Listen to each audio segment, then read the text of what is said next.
Ciao, io sono Claudia, la vostra brasiliana di fiducia che fa contenuto cristiano qui in Italia. Benvenuto al nuovo appuntamento della nostra serie Il perché della fede. Nel video precedente abbiamo iniziato a parlare di Dio e della creazione, ponendo 4 domande fondamentali. Ricordatevi? Tutto ciò che esiste ha avuto un inizio? L'universo ha sempre esistito o ha avuto un inizio? E se tutto ha una causa, cosa ha causato l'universo? E chi ha creato Dio? Abbiamo già risposto alle prime 2 domande. Se ve le siete perse, vi invito a recuperare il video precedente. E oggi risponderemo alle altre 2. E ricordate il nostro motto: una fede che resiste alle domande è infinitamente più forte di una fede che non è mai stata messa in discussione. Entriamo nel vivo della terza domanda. Ci avete mai pensato che tutto ha una causa? Se vedete una finestra rotta, sapete che qualcosa ha causato quel danno. E quando sentite un rumore, qualcosa ha prodotto quel suono. E quando una pianta cresce, è perché qualcuno ha piantato un seme. Nulla accade dal nulla. Nel video scorso abbiamo scoperto che tutto in realtà ha un inizio, compreso l'universo. E allora vi chiedo, qualcosa può iniziare da nulla senza una causa? Facciamo un piccolo esperimento mentale per trovare le risposte, ok? Una torta nel forno. L'effetto è la torta pronta. La causa? Qualcuno ha mescolato gli ingredienti e li ha infornata. Non è apparsa da sola. La luce nella stanza. L'effetto è la luce accesa. E la causa? Qualcuno ha premuto l'interruttore, non si è accesa da sola. La pioggia che cade. L'effetto è la pioggia. E la causa? Le nuvole si sono formate, caricate d'acqua. Non piove dal nulla. E tu? L'effetto è che tu esisti, stai qui guardando questo video. E la causa? I tuoi genitori ti hanno messo al mondo. Non sei apparso per magia. Notate il modello? Tutto ha una causa. E questo in filosofia si chiama principio di causalità, nato nell'antica Grecia. E questo principio è fondamentale per capire il mondo, è la base della filosofia, della scienza e persino della legge, dai tempi antichi fino ad oggi. Pensate a una fila di tessere di domino, ok? Se vedete le tessere cadendo e chiedete chi ha causato questo, qualcuno vi risponderà la tessera precedente l'ha spinta. Ok, ma cosa ha causato la caduta della tessera precedente? Ah, un'altra tessera prima di quella. Ok, e cosa ha causato questa ultima? Potremmo continuare così all'infinito. Se ci fosse sempre una tessera prima, la fila non avrebbe potuto mai iniziare a cadere. Affinché i domino inizino a cadere, qualcuno deve spingere il primo domino. Serve qualcosa che dia inizio al movimento, senza essere causato da un'altra tessera. Siete d'accordo? Se ogni causa c'è bisogno di un'altra causa prima di sé, non arriveremo mai all'inizio. Ma noi sappiamo che le cose accadono, che l'universo esiste, che i domino cadono. Di conseguenza deve esserci un punto di partenza, una prima causa. Affinché tutto inizi a esistere, deve esserci qualcosa che causa tutto, ma che non ha bisogno di essere causato da nient'altro. Qualcosa che è sempre esistito, senza bisogno di un inizio. Molti chiamano questa prima causa di menti superiori, designer dell'universo, il creatore oppure Dio. Io, per comodità, userò la parola Dio, ok? Dio sarebbe colui che ha iniziato tutto, ma non ha bisogno di nessuno che lo inizi, perché egli è sempre esistito. Ma Claudia, aspetta, se tutto ha bisogno di una causa, allora chi o cosa ha causato Dio? Perché Dio non ha bisogno di una causa? Ottima domanda. Ricordate che nel video precedente abbiamo scoperto che l'universo ha avuto un inizio e che tutto ciò che ha un inizio ha bisogno di una causa. Ecco il segreto. Se qualcosa non è mai iniziato, se è sempre esistito, non ha bisogno di una causa o di un creatore. E attenzione, perché qui non vi sto citando la Bibbia o mostrando dei versetti, no. Sto solo usando la osservazione e la argomentazione logica. E abbiamo un contrasto netto, cose con un inizio e cose senza un inizio. Le cose con un inizio hanno bisogno di una causa, è come un libro che ha bisogno di un autore. E le cose senza inizio non hanno bisogno di una causa, perché esistono da sempre, come l'autore stesso, che non è stato scritto da nessuno. Tuttavia, è importante sapere che non tutti vedono Dio come la prima causa. Persone oneste e intelligenti hanno idee diverse e voglio accennarvi 3 di queste visioni, ok? L'altri universi. Alcuni scienziati ipotizzano che il nostro universo derivi da un altro universo precedente o che esistano molti universi. Ma la domanda logica rimane: cosa ha causato quel primissimo universo? Cause naturali sconosciute. Altri credono che in futuro ci sarà una spiegazione scientifica che oggi non conosciamo e preferiscono aspettare prima di trarre conclusioni. Mistero accettabile. C'è chi accetta semplicemente che questa sia una domanda senza una risposta completa, convivendo serenamente con il mistero.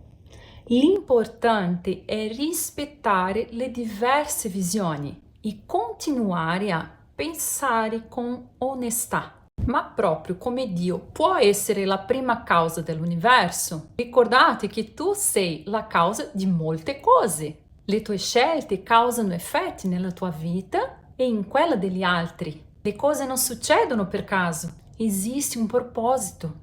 Un tuo atto di gentilezza può dare via a una reazione in catena di cose bellissime.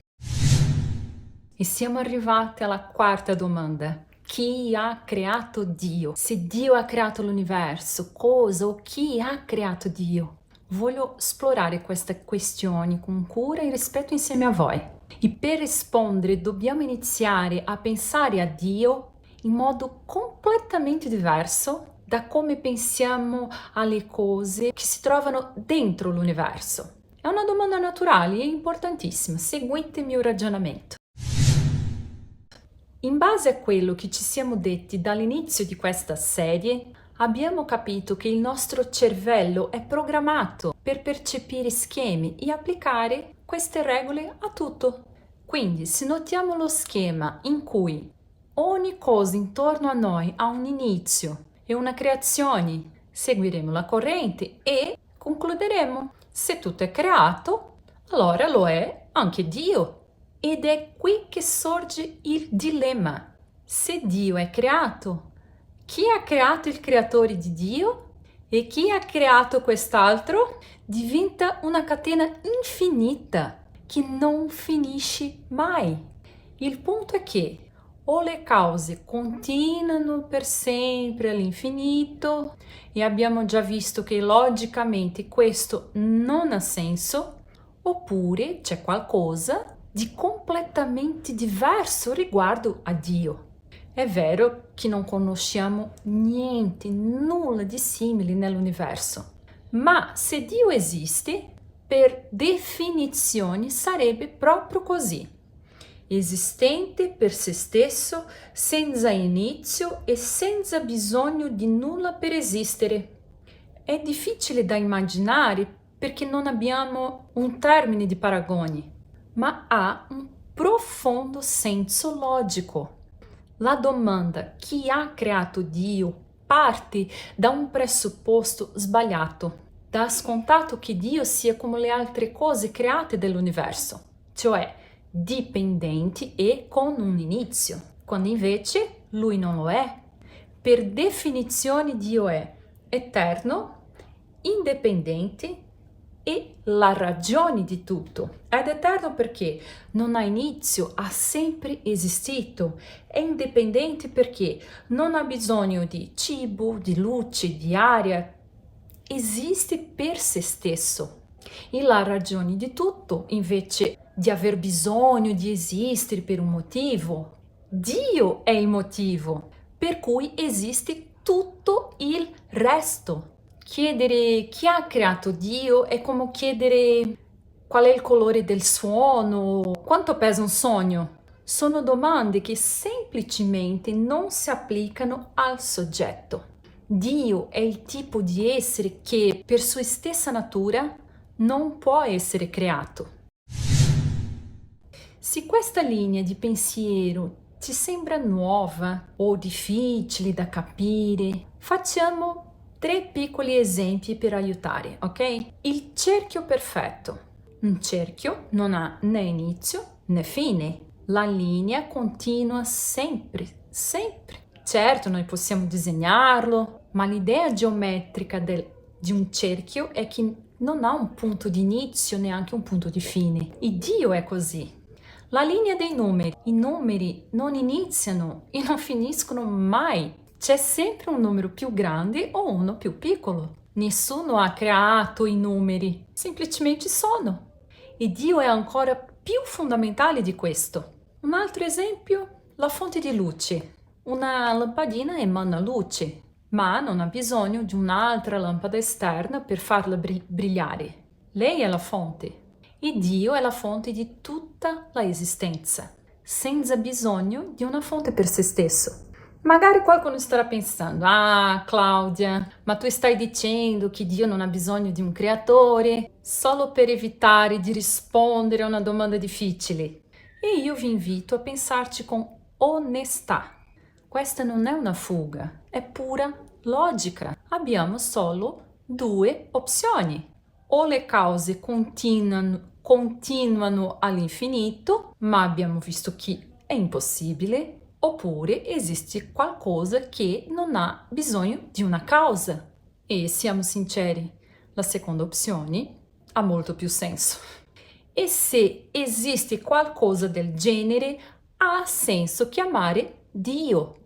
Certo che rimane un mistero per la nostra mente, ok? Ma solo perché una cosa è difficile da capire non significa che sia falsa. Pensate al fatto che l'universo è grande miliardi di anni luce. E è vero, ma la nostra mente fatica a comprenderlo. E va bene non capire tutto. L'importante è pensare con onestà e logica. E dobbiamo essere onesti in fondo. Tutti quanti hanno i propri dogmi. Un dogma è una verità assoluta, considerata indiscutibile dentro di una dottrina.